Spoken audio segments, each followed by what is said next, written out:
है आप सभी का न्यूज वन इंडिया में और मैं हूं आपके साथ शाफनी पटनायक।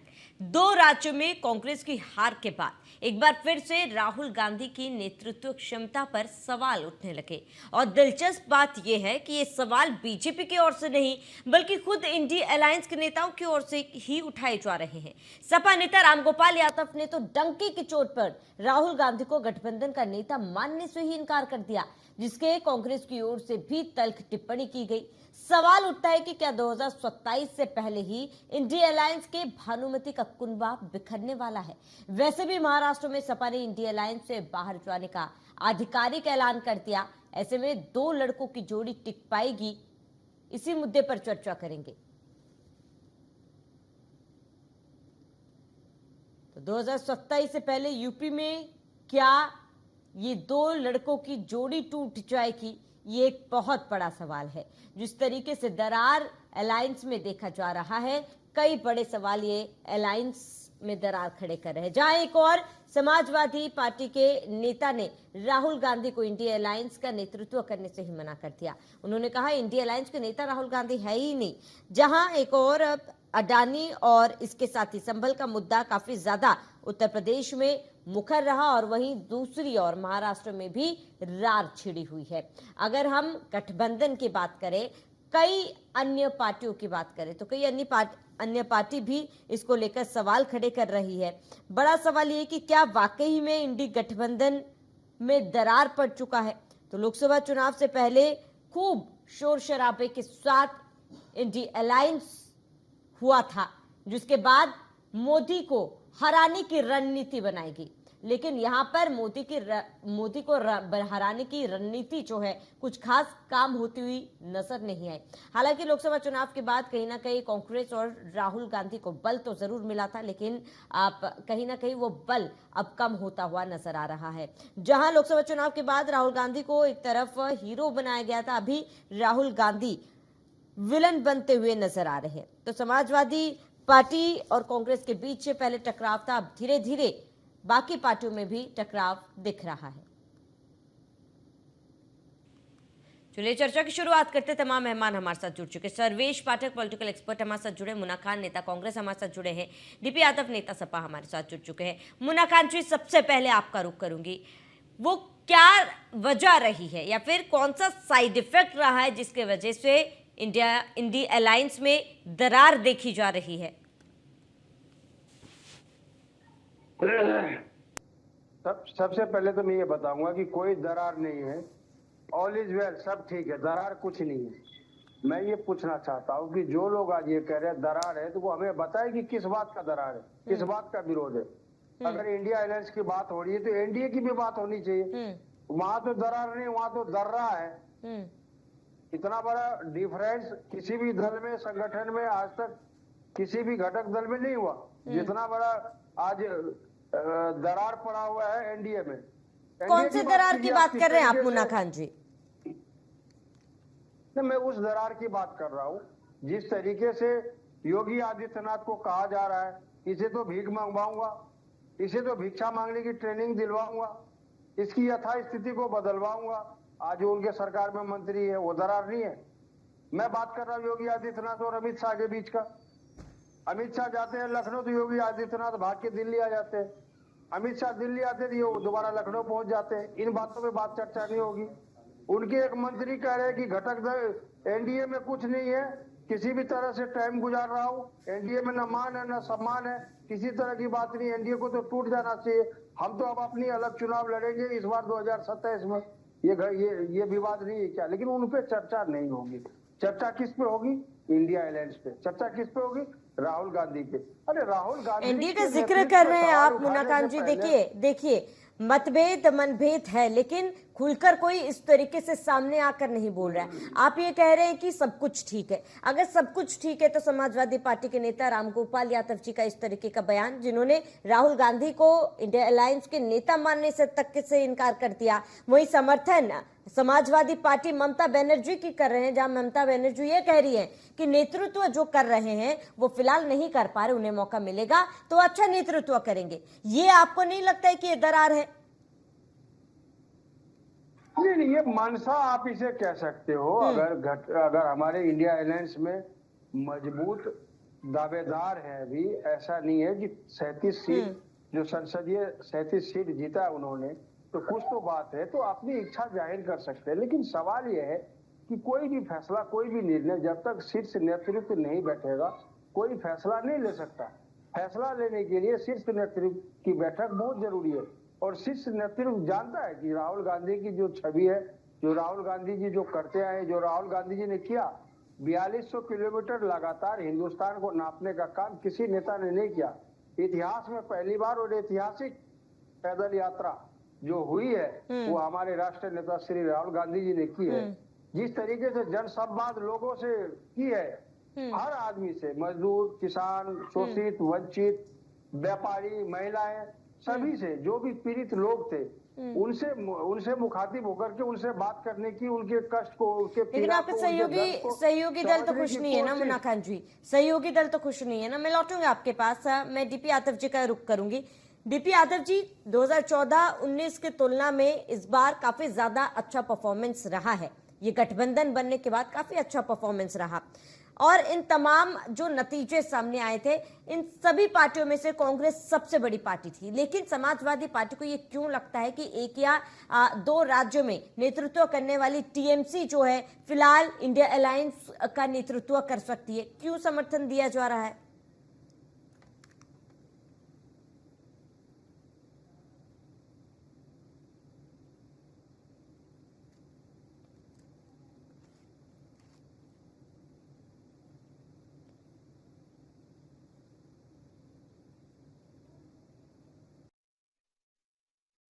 का जुड़ने की कोशिश करेंगे, जहां इंडी अलायंस की खटपट सड़क पर साफ तौर पर नजर आ रही है। हालांकि उनके नेता मानने को तैयार नहीं है, लेकिन कहीं ना कहीं तस्वीरें जो है वह आप भी देख सकते हैं, वह हम भी देख सकते हैं। जहां आपको बता दें कि दो राज्यों में कांग्रेस की हार के बाद एक बार फिर से राहुल गांधी की नेतृत्व क्षमता पर सवाल उठने लगे। महाराष्ट्र की बात कर ले, हरियाणा चुनाव की बात कर ले, जिस तरीके से इस तमाम नेतृत्व में जिस तरीके से कांग्रेस का परफॉर्मेंस रहा है, कांग्रेस पर, राहुल गांधी पर बड़े सवाल उठ रहे हैं। और सबसे खास बात यह कि सवाल खुद बीजेपी नहीं, बल्कि उन्हीं के पार्टी, उन्हीं के समर्थक और उन्हीं के सहयोगी दल उठा रहे हैं। सपा नेता रामगोपाल यादव ने तो डंके की चोट पर राहुल गांधी को गठबंधन का नेता मानने से इनकार किया था। हमारे साथ पॉलिटिकल एक्सपर्ट सर्वेश पाठक जुड़े हुए। सर्वेश पाठक जी, आपका रुख करूंगी। देखिए, खटपट तो है ही, लेकिन कोई भी पार्टी के नेता मानने को तैयार नहीं, चाहे मुन्ना खान जी से बात कर ले। लेकिन आपको क्या लग रहा है कि क्या कारण रहा है जहां राहुल गांधी के नेतृत्व पर फिलहाल सवाल उठाया जा रहा है? श्रावणी जी, सबसे पहले आपको नमस्कार। आपके सभी दर्शकों को वंदे मातरम, भारत माता की जय, जय श्री राम। देखिए श्रावणी जी, राहुल गांधी जी के नेतृत्व को कौन स्वीकार करेगा? जिस नेता के अगुवाई में कांग्रेस पार्टी 89-90 इलेक्शन हारी हो, बड़े बड़े इलेक्शन हारी हो, उसके बाद इंडिया अलायंस वाले किस तरीके से उसे अपना नेता मानने को तैयार होंगे? इंडिया अलायंस की तो सबसे बड़ी यही खूबी है कि हर पार्टी जो क्षेत्रीय पार्टी है, उसका जो सर्वे सर्वा है, वो अपने आप को प्रधानमंत्री पद का उम्मीदवार देखता है।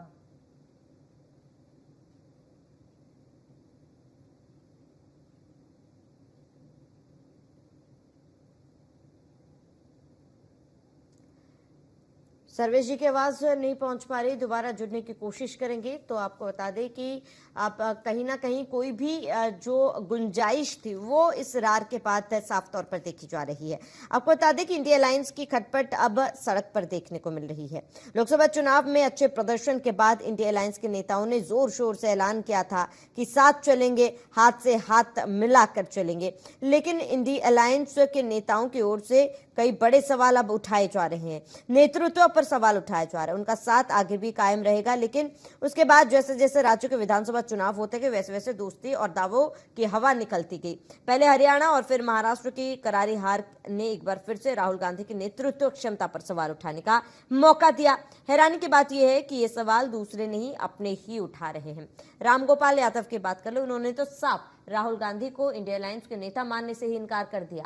और इसके साथ ही ममता बनर्जी ने कहा कि नेतृत्व सही नहीं हो रहा, सही कदम नहीं उठाए जा रहे। और ऐसे में अगर ऐसा ही चलता रहा तो जिस तरीके से ये गठबंधन बना था उस तरीके से बिखरेगा भी। जिस उद्देश्य से गठबंधन बना था वो उद्देश्य नहीं हो पाएगा। ऐसे में ममता बनर्जी ने भी ये कहा कि भाई मुझे मौका मिलेगा तो मैं जरूर इसका नेतृत्व करना चाहूंगी, क्योंकि इंडिया अलायंस को बनाने का एक अहम भूमिका ममता बनर्जी ने निभाया था।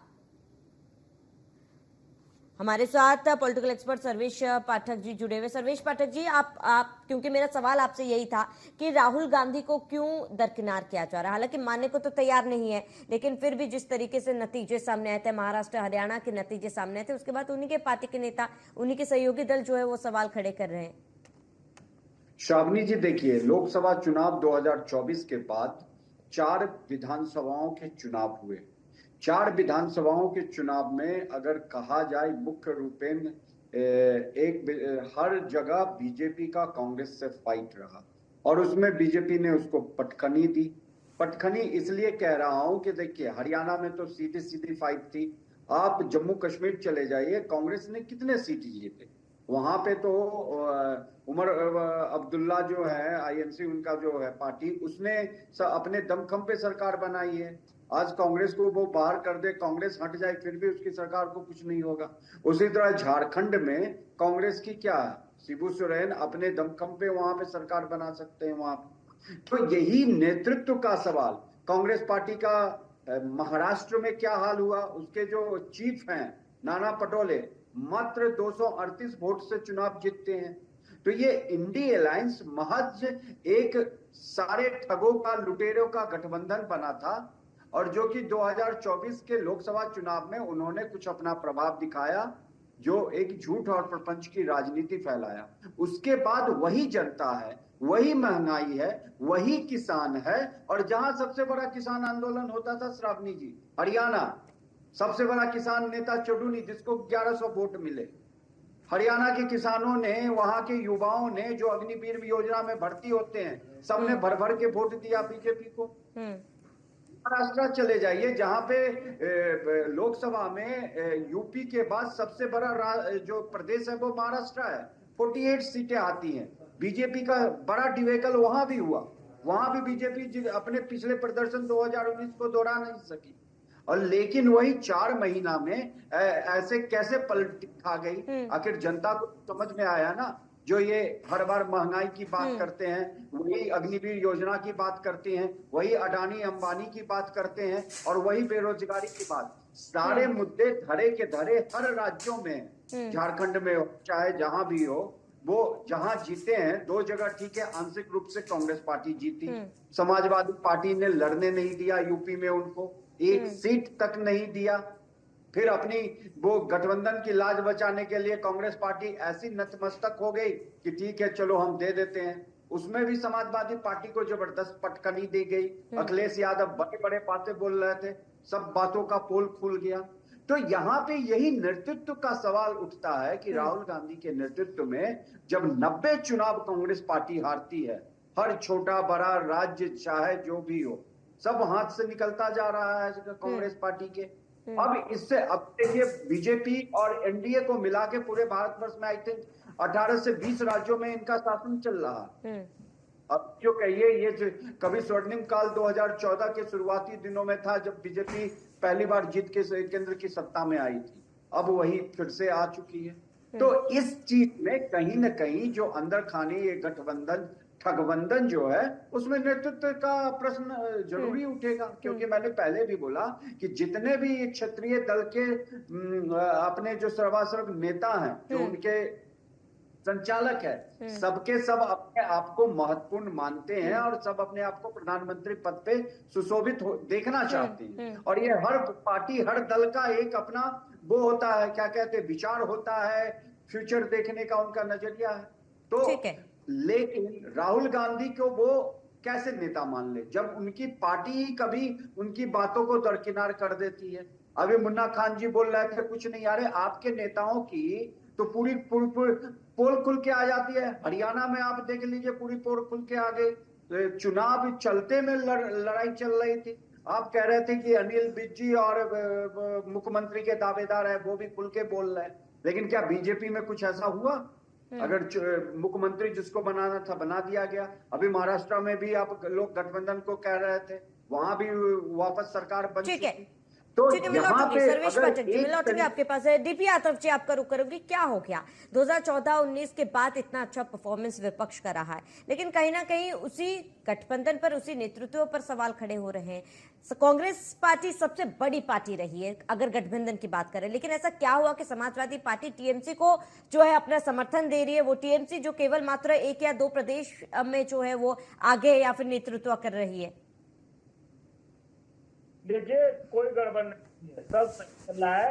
आदरणीय गांधी जी लोकसभा में नेता प्रतिपक्ष हैं, इस पे तो किसी को शंका है नहीं, और समाजवादी पार्टी ने इसको लिखा नहीं है। तो आखिर इतनी क्यों इसमें कलह मची हुई है? और देखिए, इनका तो अस्वाभाविक गठबंधन है। बिहार में नीतीश कुमार कब इनसे छटक जाए, वही डीएनए पर मोदी जी इतने प्रहार करते थे और किस तरह से उनके साथ गठबंधन कर लिया, पूरे देश ने देखा। तो ये तो ठगों का कहीं ना कहीं गठबंधन है। जो भारतीय जनता पार्टी है, गैंग है, नफरतिया गैंग है, नफरत फैलाने वाले हैं देश में लोग, और चारों तरफ से ये केवल यही चाहते हैं कि देश मूलभूत मुद्दों से हट करके इनके नफरत के गैंग में फंसा रहे। बेरोजगारी पर बहस न हो, डीपी यादव जी, लेकिन आपके नेताओं का क्या? समाजवादी पार्टी के नेता राम गोपाल यादव साफ सीधी वो इनकार ही कर रहे राहुल गांधी को नेता मानने से इंडिया अलायंस के। आप अपने नेताओं की बात करें ना। अभी फिलहाल जो हालिया स्थिति है उसके बारे में आप क्या कहेंगे, ये बताइए। देखिए, ये तो बड़े सौभाग्य की बात है कि इंडिया गठबंधन में एक से एक अच्छे नेता है, पढ़े लिखे हैं, डिग्री पर कोई शंका नहीं है, न कोई प्रहार करता है, बिल्कुल। सौभाग्य उसको डिग्री दिखाने की जरूरत नहीं है। टैलेंटेड है। राहुल गांधी की डिग्री दिखा बिल्कुल, एक अनुभव वाली डीपी यादव जी, बिल्कुल। लगातार वो भारतीय जनता पार्टी बंगाल में परास्त करने का काम किया। डीपी यादव जी, महाराष्ट्र से समाजवादी पार्टी ने गठबंधन क्यों तोड़ दिया, ये बताइए। ये बताइए, मोदी जी ने ममता बनर्जी के ऊपर कितने प्रहार किए? दीदी, ये मेरे सवाल का जवाब नहीं। देखिए, सवाल का जवाब होता है, सवाल का सवाल नहीं होता है। डीपी यादव जी, ये बताइए ना कि गठबंधन क्यों तोड़ दिया अगर सब कुछ सही था महाराष्ट्र में? देखिए, जवाब नहीं सही टूटा देंगे। हम वहां से हम लड़े थे, हम जीती वहां पर। यूपी में लात मार के कांग्रेस को दफा कर दिए। ये है कि जो हमें सफलता मिलनी चाहिए थी महाराष्ट्र में या हरियाणा में, वो हम नहीं प्राप्त कर पाए, जिसको लेकर के कहीं ना कहीं इंडिया गठबंधन और आगे आने वाले चुनाव में, चाहे दिल्ली का चुनाव हो, उसके बाद बिहार में चुनाव हो। लेकिन महाराष्ट्र में आपने गठबंधन क्यों तोड़ दिया, इसका जवाब तो आपने दिया ही नहीं। डीपी यादव जी, चलिए लौटूंगी मैं आपके पास। मुन्ना खान जी, आपका रुख करूंगी। मुन्ना खान जी, ठीक है, अगर नेतृत्व पर सवाल उठाए जा रहे हैं, अगर ये कहा जा रहा है कि ममता बनर्जी को मौका मिलना चाहिए, आपके सहयोगी दल जो इसका समर्थन कर रहे हैं, तो क्या कांग्रेस इस पर हामी भरेगी अगर ममता बनर्जी को नेतृत्व करने दिया जाएगा? देखिए, अभी हमारे मित्र डीपी यादव ने बहुत सही कहा कि हमारे यहाँ जो इंडिया अलायंस में नेता है उसके पास क्षमता की कमी नहीं है, और हमारे नेताओं को प्रेस कॉन्फ्रेंस करके डिग्री दिखाने की भी जरूरत नहीं है, और हमारे नेता पर कभी भी चौथी पास राजा का मुहर नहीं लगा। 55 साल का आपको बच्चा समझना पड़ेगा सब। मुन्ना जी, अरे इनको शांत करवाइए, इनको शांत, इस तरीके से बोला फिर बोलने नहीं दूंगा। बीजेपी के नेता इन्हें शांत करवाइए, तो इनको भाजपा इनको शांत करवाइए। ये राजनीतिक विश्लेषक है या भाजपा का दलाल है, इनसे पूछ लीजिए। देखिए, ऐसे ये इस टिप्पणी का मैं बिल्कुल समर्थन नहीं करूंगी मुन्ना खान जी। देखिए, व्यक्तिगत टिप्पणी आप ना करें। नहीं, ये भाषा का समर्थन मैं बिल्कुल नहीं करूंगी। आप व्यक्तिगत टिप्पणी आप बिल्कुल ना करें। इस तरीके के शब्दों का इस्तेमाल कृपया ना करें। आप सभी सम्मानजनक है, आप मेरे गेस्ट हैं, अपनी सम्मानजनक शब्दों का इस्तेमाल करें, आप इस तरीके के शब्दों का इस्तेमाल ना करें। सर्वेश जी, मुन्ना खान जी को उनकी बात पूरी करने दें, फिर मैं आपके पास आऊंगी। मैं ये कह रहा हूं कि ये सरकार जिस तरीके से अपना निकम्मापन छिपा रही है, आप देखिए कि जिस तरीके से देश में आज वो उन बातों पे विचार नहीं किया जा रहा जिन बातों पे भारतीय जनता पार्टी 2014 में चुनाव जीती। विकास के नाम पे आई, लेकिन लास्ट में कहा गई शमशान, कब्रिस्तान, हिंदुस्तान, पाकिस्तान, गाय बैल भैंस गोबर, करची, मंगलसूत्र, पता नहीं क्या क्या अनाप शराब बोल रहे। अरे एक शिक्षित आदमी अगर सरकार चलाए उसका दायित्व अलग है, उसकी पहचान अलग है। 70 साल, 75 साल, 80 साल हो गए देश में आजाद हुए, कई लोगों की सरकारें आई, कई लोग प्रधानमंत्री बने, लेकिन इस तरीके का प्रधानमंत्री के स्तर को गिरा देना और एक अडानी, अंबानी, नीरव मोदी, मेहुल चोकसी के लिए दलाली करना, ये सरकार को शोभा देता है क्या? 78 लाख युवा आपके यहाँ बेरोजगार है, महिलाओं पे दिन रात अत्याचार हो रहे हैं, आप कहीं और मलिन है। यहाँ पे लोग सर्वेश जी आ रही हैं आपके पास। किसान आ रहे तो उसको खालिस्तानी बोल रहे, किसान आ रहे तो उसको पाकिस्तानी बोल रहे, खालिस्तानी बोल रहे, आतंकवादी बोल रहे, उन पे लाठियां बरसाई जा रही है। मुन्ना खान जी आपने तमाम मुद्दे गिना लिए, लेकिन जनता तो फिर एक बार मोदी को चुनकर ले आई ना, जनता तो फिर एक बार मोदी को चुनकर ले आई। आपने तमाम मैडम कह रहा हूँ मोदी ने, लेकिन मुन्ना खान जी आप मेरे सीधा और सरल जवाब दे, अगर ममता बनर्जी को इंडिया अलायंस का नेतृत्व दिया जाता है तो कांग्रेस क्या हामी भरेगी? मुझे इसका जवाब दे। हर आदमी सक्षम है, क्यों हामी नहीं भरेगी? इसके लिए सिर्फ नेतृत्व की बैठक होगी।